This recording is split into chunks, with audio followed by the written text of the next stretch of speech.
Hello, welcome back to another video. Now এই ভিডিওতে আমরা স্ন্যাপশট বলতে কি বুঝি সেই বিষয় নিয়ে আলোচনা করব। তো দেখো, আমরা অলরেডি উত্তর এখানে লিখে রেখেছি। আমরা এক্সপ্লেন করব স্ন্যাপশট কি। ইংরেজিতে কোশ্চেন আসতে পারে, what do you mean by snapshot or what is snapshot in database.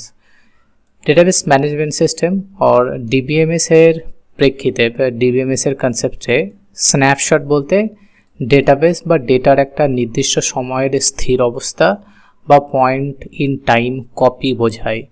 মানে স্পেসিফিক ডেটের মধ্যে সেই ডেটাবেসের মধ্যে কি ডেটা আছে সেটা যদি আমরা পয়েন্ট ইন টাইমে দেখতে চাই বা পয়েন্ট ইন টাইমে কপি নিতে চাই, সেটাকেই বলা হচ্ছে স্ন্যাপশট এবং ডেটাবেসের ব্যাকআপের মধ্যে পার্থক্য আছে। কি পার্থক্য আছে সেগুলো নিয়েও আমরা ডিসকাস করব।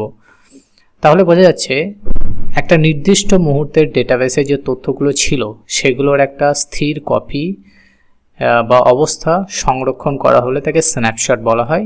অর্থাৎ আমরা সেটা ডাউনলোড করে নিজেদের মেশিনে রেখে দিতে পারি সেই স্পেসিফিক টাইমে ডেটাটা কী ছিল।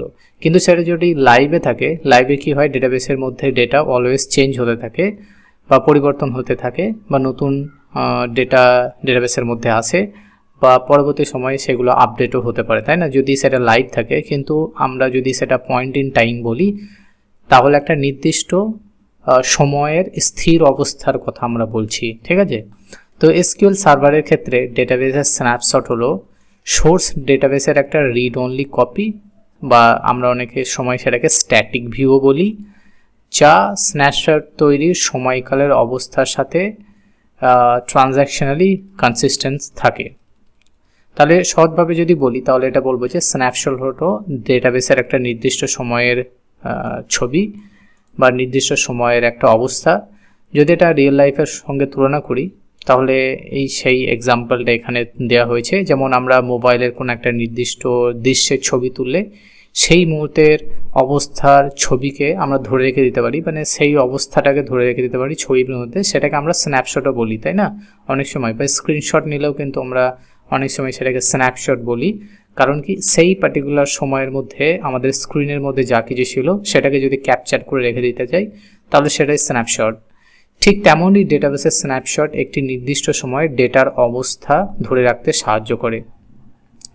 তো পরীক্ষার জন্য কিভাবে এটা আনসার লিখবে, দেখো পরীক্ষার জন্য হোয়াট ইজ স্ন্যাপশট যদি আসে তাহলে পরীক্ষার মধ্যে স্ন্যাপশট কি যদি আসে তাহলে তুমি কিন্তু এই উত্তরটা লিখে দিয়ে আসতে পারো।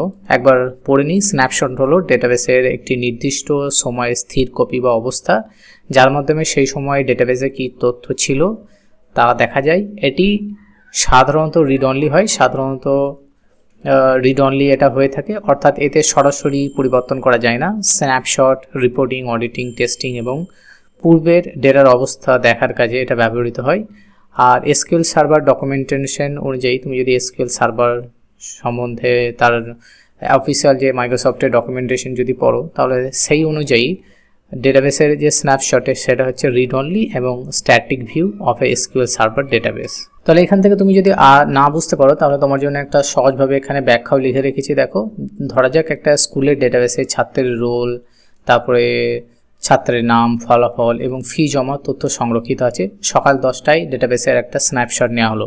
এরপর দুপুরে কিছু ছাত্রের রেজাল্ট আপডেট করা হলো বা ফি এর যে রেকর্ডগুলো সেগুলো পরিবর্তন করা হলো বা আপডেট করা হলো। কিন্তু সকাল 10টার স্ন্যাপশটে ডেটাবেসে সেই আগের অবস্থায় দেখা যাবে। অর্থাৎ স্ন্যাপশট ডেটাবেসের বর্তমান যে অবস্থান সেটা দেখায় না, বরং যে সময়ে স্ন্যাপশট নেওয়া হয়েছিল সেই সময়ে ডেটার অবস্থাটাকে দেখায়। মাইক্রোসফট লার্নে বলা হয়েছে, যদি মাইক্রোসফট লার্নের তাদের পার্টিকুলার ওয়েবসাইট অফিসিয়াল ডকুমেন্টেশন যদি পড়ো তাহলে দেখবে যে ডেটাবেসের স্ন্যাপশট ডেটাকে স্ন্যাপশট তৈরির সময়কাল স্টেটে রিড অনলি ভিউ হিসাবে আমরা দেখতে পারি। তো এখানে জিনিসটা আরও ইজিলি বোঝানোর জন্য এই যে স্কুলের আমরা ডেটাবেসের এক্সাম্পল দিলাম সেই ইনফরমেশানটা এখানে লিখে রাখা হয়েছে, রোল নাম্বার, নাম, ক্লাস এবং মার্কস। তারপরে এখন এটা সকাল 10টায় ছিল, সকাল 10টার সময় ডেটাবেসের একটা স্ন্যাপশট নেওয়া হলো। তারপর সীমা তার মার্কস যেটা আছে 85 থেকে চেঞ্জ করে 90 করা হলো, মানে হয়তো ভুল হয়ে গিয়েছিল, মার্কসটা আপডেট করতে গিয়ে 85 লেখা হয়েছিল কিন্তু সেটা পরবর্তী সময়ে 90 করা হলো। কিন্তু স্ন্যাপশটে সিমার মার্কস 85 আগের মতোই দেখা যাবে, কারণ স্ন্যাপশটে সেই নির্দিষ্ট সময়ের অবস্থার ডেটাটাকে ধরে রাখা হয়েছে। তাহলে স্ন্যাপশটের টাইম অনুযায়ী যে টাইমের যে ডেটা ছিল সেই ডেটাটাকে দেখাবে, সেটাই এখানে বলা হচ্ছে। তাহলে স্ন্যাপশটের মূল ধারণাটা কি, আমরা কি পেলাম? স্ন্যাপশট নির্দিষ্ট সময়ের অবস্থা, মানে কি স্ন্যাপশট ডেটাবেসের একটা নির্দিষ্ট সময়ের ডেটার অবস্থাকে সংরক্ষণ করতে সাহায্য করে। অনেক ক্ষেত্রেই এটা আমাদের প্রয়োজন পড়ে। রিড অনলি ভিউ মানে কি? রিড অনলি ভিউ হচ্ছে সাধারণত স্ন্যাপশটে যে ডেটা আছে সেটাকে দেখা যায়, সেটাকে আমরা রিড অনলি কেবলমাত্র বলবো। এতে সরাসরি ডেটাকে পরিবর্তন করতে পারবে না তুমি চাইলেই। আর মাইক্রোসফট ডকুমেন্ট অনুযায়ী স্ন্যাপশট রিড অনলি এবং স্ট্যাটিক ভিউ, তুমি যদি এই পার্টিকুলার লিঙ্কটা কপি করে তুমি যদি মাইক্রোসফট ডকুমেন্টেশনটা রিড করতে চাও, তাহলে কিন্তু এই ডকুমেন্টটার অর্থাৎ এই লিঙ্ক থেকে তুমি কিন্তু পড়তে পারবে। তো চলো এবার নেক্সট পয়েন্টে যাই।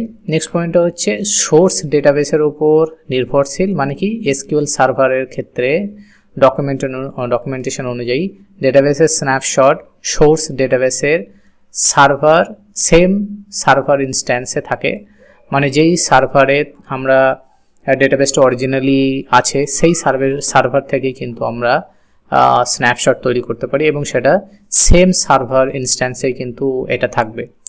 এটা কি জন্য নেওয়া হয় না, রিপোর্টিংয়ের জন্য ব্যবহার করা হয়। ডেটাবেসের স্ন্যাপশট রিপোর্টিং পারপাসের জন্য ব্যবহার করা যেতে পারে, যাতে স্ন্যাপশট তৈরির সময়কালে যে ডেটা ছিল তার উপরে ভিত্তি করে যাতে করে রিপোর্ট বানানো যায়, সেই জন্য স্ন্যাপশটটা নেওয়া হয়। তারপর হিস্টোরিক্যাল ভিউ এর জন্য অনেক সময় এটা নেওয়া হয়ে থাকে, অর্থাৎ স্ন্যাপশট নেওয়া হয়ে থাকে। স্ন্যাপশট কি করে? হিস্টোরিক্যাল ডেটা ধরে রাখতে সাহায্য করতে পারে, বিশেষ করে রিপোর্ট জেনারেশনের জন্য এটা বিশেষ করে ব্যবহার করা হয়। আর মাইক্রোসফট লার্নে স্ন্যাপশটের বেনিফিট হিসাবে একটা জিনিস মেনশন করা আছে, সেটা হচ্ছে maintaining the historical data or report generation, এটা উল্লেখ করা হয়েছে। ঠিক আছে, যদি পরীক্ষার মধ্যে প্রশ্ন আসে যে স্ন্যাপশট কেন ব্যবহার করা হয়, তাহলে এই পয়েন্টগুলো তুমি লিখতে পারবে যে ডেটাবেসের স্ন্যাপশট ব্যবহার করার প্রধান উদ্দেশ্য হলো একটা নির্দিষ্ট সময়ের অবস্থাকে ধরে রাখা, এটা হচ্ছে মেন উদ্দেশ্য। আর এটি বিশেষভাবে কাজে লাগে যখন কোনো গুরুত্বপূর্ণ কাজের আগে ডেটার আগের অবস্থাটাকে আমরা মানে ইউটিলাইজ করতে চাইছি। ধরো কোনো একটা অপারেশন করতে চাইছি বা টেস্টিং করতে চাইছি, কিন্তু আমাদের যে পুরানো ডেটাটা ছিল সেই পুরানো ডেটাটা কি আপডেট হয়ে নতুন ডেটায় আপডেট হচ্ছে কি হচ্ছে না টেস্টিংয়ের পর, সেটা যদি আমরা চেক করতে চাই তাহলে এখানে একটা স্ন্যাপশট নেওয়া হয় এবং টেস্ট করার আগের ডেটাটার সঙ্গে টেস্ট করার পরের ডেটাটা কিন্তু ম্যাচিং করা হয়, মানে কম্পেয়ার করা হয় যে সত্যি সত্যি আমরা যেটা করতে চাইছিলাম সেটা কি এফেক্ট হচ্ছে কি হচ্ছে না। ওকে, তো সেই ক্ষেত্রেও কিন্তু আমাদের ব্যবহার করা হয় স্ন্যাপশট। তারপর প্রথম যে কারণটা স্ন্যাপশট ব্যবহার করার কারণ, সেটা হচ্ছে রিপোর্টিংয়ের ক্ষেত্রে কোনো নির্দিষ্ট সময়ের ডেটার উপর রিপোর্ট তৈরি করার জন্য স্ন্যাপশট ব্যবহার করা হয়। 2 নম্বর হচ্ছে অডিটিং, নির্দিষ্ট সময়ের ডেটার অবস্থা যাচাই করার জন্য স্ন্যাপশট ব্যবহার করা যেতে পারে। আর 3 নম্বর হচ্ছে টেস্টিং, লাইভ ডেটাবেসের পরিবর্তন না করে একটা নির্দিষ্ট অবস্থায় ডেটা দেখে তারপরে পরীক্ষা বা অ্যানালাইসিস করা যায়, সেই জন্য টেস্টিংয়ের ক্ষেত্রেও স্ন্যাপশট ইউজ করা হয়। এরপরে হচ্ছে প্রিভিয়াস স্টেট দেখা, মানে কোনো পরিবর্তনের আগে ডেটা কেমন ছিল তা স্ন্যাপশটের মাধ্যমে দেখা যায়। এসকিউএল সার্ভার ডকুমেন্টেশনে স্ন্যাপশটের মেজর স্কিমা আপগ্রেডের সময় প্রিভিয়াস স্টেটে রিভার্ট করার ক্ষেত্রে সহায়ক হতে পারে বলে বলা হয়েছে। ঠিক আছে, তো এখানে গুরুত্বপূর্ণ যে প্রশ্ন আমরা আগে বলেছি যে স্ন্যাপশট এবং ব্যাকআপ এক জিনিস নয়, স্ন্যাপশটকে কখনোই পূর্ণাঙ্গ ব্যাকআপের বিকল্প মনে করা উচিত নয়। স্ন্যাপশট হচ্ছে একটা নির্দিষ্ট সময়ের রিড অনলি ভিউ এটা দিতে পারে, কিন্তু রেগুলার ব্যাকআপের পরিবর্তে ব্যবহার করার জন্য স্ন্যাপশট কিন্তু নয়। ব্যাকআপের উদ্দেশ্য হচ্ছে যদি ডেটা লস হয় বা কোনো কারণে ডেটা ডিলিট হয়ে যায়, তাহলে সেই উদ্দেশ্যে পুরো ডেটাবেসটাকে ব্যাকআপ হিসেবে রাখা হয় পরবর্তী সময়ে ফিউচারে যদি কোনো প্রবলেম আসে সেটার ইউটিলাইজ করার জন্য। কিন্তু যদি ডেটাবেসের একটা স্পেসিফিক টাইমের যদি আমরা কপি নিতে চাই, তাহলে সেই কপিটাকেই পয়েন্ট ইন টাইম কপি যেটাকে বলি, সেটা হচ্ছে স্ন্যাপশট। তো মাইক্রোসফট লার্নে স্পষ্টভাবে উল্লেখ করা হয়েছে যে ডেটাবেসের স্ন্যাপশট রেগুলার ব্যাকআপ এর রিপ্লেসমেন্ট নয় এবং ডেটা প্রোটেকশনের জন্য রোবাস্ট ব্যাকআপ স্ট্র্যাটেজির প্রয়োজন। তাহলে ডেটা প্রোটেকশনের জন্য ব্যাকআপ স্ট্র্যাটেজি নেব, কিন্তু স্ন্যাপশট আমরা নেব না। আমরা যে সমস্ত কাজগুলো আগে বললাম যে টেস্টিংয়ের জন্য বা রিপোর্টিংয়ের জন্য যে যে উদ্দেশ্য ব্যবহার করা হয় সেই উদ্দেশ্যে আমরা স্ন্যাপশট ইউজ করব, কিন্তু ব্যাকআপ করার উদ্দেশ্য আমাদের আলাদা। তাহলে সহজভাবে আমরা বলতে পারি স্ন্যাপশট হলো কোনো নির্দিষ্ট মুহূর্তের একটা কপি, আর ব্যাকআপ হলো ডেটাকে রক্ষা করার জন্য বা ডেটাকে প্রোটেকশন দেওয়ার জন্য, নিরাপদভাবে সংরক্ষণ করে রাখার জন্য আমাদের ব্যাকআপ নেওয়া হয়। তাই স্ন্যাপশট সাহায্য করে আগের অবস্থা দেখতে, কিন্তু ব্যাকআপ ডেটা হারালে পুনরুদ্ধার কাজে ব্যবহার হয়। তাহলে দুটো পারপাসটা কিন্তু ডিফারেন্ট, সেটা আমরা বললাম। এখন এই যে পার্থক্যের টেবিলটা, এই টেবিল থেকে স্ন্যাপশট এবং ব্যাকআপের মধ্যে পার্থক্য কী সেটা কিন্তু তোমরা যদি পরীক্ষার মধ্যে 2 মার্কসের কোশ্চেন আছে বা 3 মার্কসের কোশ্চেন আছে, তাহলে কিন্তু এখান থেকে এই জিনিসগুলো তুমি লিখে দিতে পারো। তাহলে প্রথমে দেখো বিষয় লেখা হয়েছে অর্থ। স্ন্যাপশটের অর্থ কি? নির্দিষ্ট সময়ে ডেটার স্থির অবস্থা। ব্যাকআপ কি? ডেটার নিরাপদ সংরক্ষিত কপি। কি কারণে ব্যবহার করা হয় না, স্ন্যাপশট ব্যবহার করা রিপোর্টিংয়ের ক্ষেত্রে, টেস্টিংয়ের ক্ষেত্রে, প্রিভিয়াস স্টেট, ডেটার স্টেট দেখার জন্য ব্যবহার করা হয়। কিন্তু ব্যাকআপ ব্যবহার করা হয় ডেটা হারালে রিকভারি স্টোর করার জন্য আমাদের ব্যাকআপকে ব্যবহার করা হয়। এবার আর পরিবর্তন যোগ্যতা, সাধারণত স্ন্যাপশট রিড অনলি হয়ে থাকে, আর ব্যাকআপ অ্যাকচুয়ালি রিস্টোর করার জন্য ব্যাকআপটাকে ব্যবহার করা হয়, সেটা এখানে দেখো লিখে রাখা হয়েছে। তারপর স্ন্যাপশটের উদ্দেশ্য কি? স্ন্যাপশটের উদ্দেশ্যটা একটা নির্দিষ্ট সময়ের ভিউ প্রদান, মানে ডেটার একটা ভিউ প্রদান। আর ব্যাকআপের মূল উদ্দেশ্য হচ্ছে ডেটাকে সুরক্ষা করতে পারায়, সুরক্ষা যাতে করে রাখা যায় এবং ডেটাটাকে পুনরুদ্ধার করা যায়, সেই জন্য ব্যাকআপ নেওয়া হয়।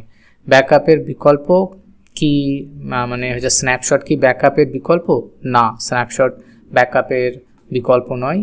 আর ব্যাকআপের বিকল্প বলতে রিকভারি করার জন্য অ্যাকচুয়ালি ব্যাকআপটা নেওয়া হয়, সেটা আমাদের মনে রাখতে হবে। হ্যাঁ, রিকভারির মূল উপায় হচ্ছে আমাদের ডেটা ব্যাকআপ নেওয়া বা ডেটাবেসের ব্যাকআপ নেওয়া।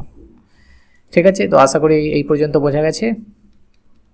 এখন এখানে লেখা হয়েছে দেখো, ম্যাটেরিয়ালাইজড ভিউ হিসাবে স্ন্যাপশটকে ইউজ করা হয়। তাহলে এটা তুমি ভিডিওটা পজ করে এই ইনফরমেশনগুলো পড়ে নিতে পারো। আর যদি পরীক্ষায় প্রশ্ন আসে কিভাবে প্রশ্নের উত্তর লিখবে, প্রথমে স্ন্যাপশটের সংজ্ঞা লিখবে, তারপর লিখবে যে ডেটাবেসের নির্দিষ্ট সময়ে স্থির অবস্থা, তারপরে উল্লেখ করতে হবে যে স্ন্যাপশট সাধারণত রিড অনলি হয়ে থাকে। তারপরে আমি যে ডেটাবেসের উদাহরণটা দিলাম স্কুলের ডেটাবেসের বা মার্কসের যে পরিবর্তনের উপায়টা আমরা বললাম, সেই বিষয়টা তোমাকে উল্লেখ করতে হবে এবং লিখবে, পরবর্তী সময়ে লিখবে, শেষের দিকে লিখবে যে স্ন্যাপশট রিপোর্টিং, টেস্টিং এবং প্রিভিয়াস স্টেট দেখার জন্য ব্যবহৃত হয়, এবং তবে এটি ব্যাকআপের বিকল্প নয়, সেই জিনিসটাও কিন্তু মেনশন করবে। যদি সেটা বেশি মার্কসের কোশ্চেন আছে তাহলে সেটা আরও এলাবোরেট করতে পারো, তাহলে না হলে কিন্তু অত বেশি লেখার দরকার নেই। ঠিক আছে, তো এখানে মনে রাখা সহজ সূত্র আমরা দিয়েছি, এখানে ভিডিওটা পজ করে তোমরা পড়ে নিতে পারো, কারণ একই জিনিস এখানে লেখা হয়েছে। এবং যদি এটা 2 মার্কস বা 3 মার্কসের কোশ্চেন আছে, তাহলে চূড়ান্ত পরীক্ষামূলক উত্তর তুমি যদি লিখতে চাও তাহলে এই পার্টিকুলার জিনিসটা লিখে দিতে পারো। তোমাদের বোঝার সুবিধার জন্য এবং এক্সামের সুবিধার জন্য এই এক্সপ্লানেশনটা এইভাবে তৈরি করা হয়েছে, যাতে করে তুমি খুব ইজিলি তোমার আনসারগুলো পরীক্ষার মধ্যেও কিন্তু কভার করে আসতে পারো। So thank you for watching this video. আশা করি বোঝা গেছে স্ন্যাপশট কি, ব্যাকআপের সঙ্গে এর সম্পর্ক কি, এটা কোন কাজে ব্যবহৃত করা হয়, কোন স্পেসিফিক কাজের জন্য এটা আমরা ইউটিলাইজ করি, সেটা কিন্তু আমরা ডিসকাস করলাম। তো এই বিষয়ে যদি কোনো প্রশ্ন থাকে তাহলে তুমি কমেন্ট বক্সে জানাতে পারো। So thank you for watching this video, see you in the next one, till then take care, bye by.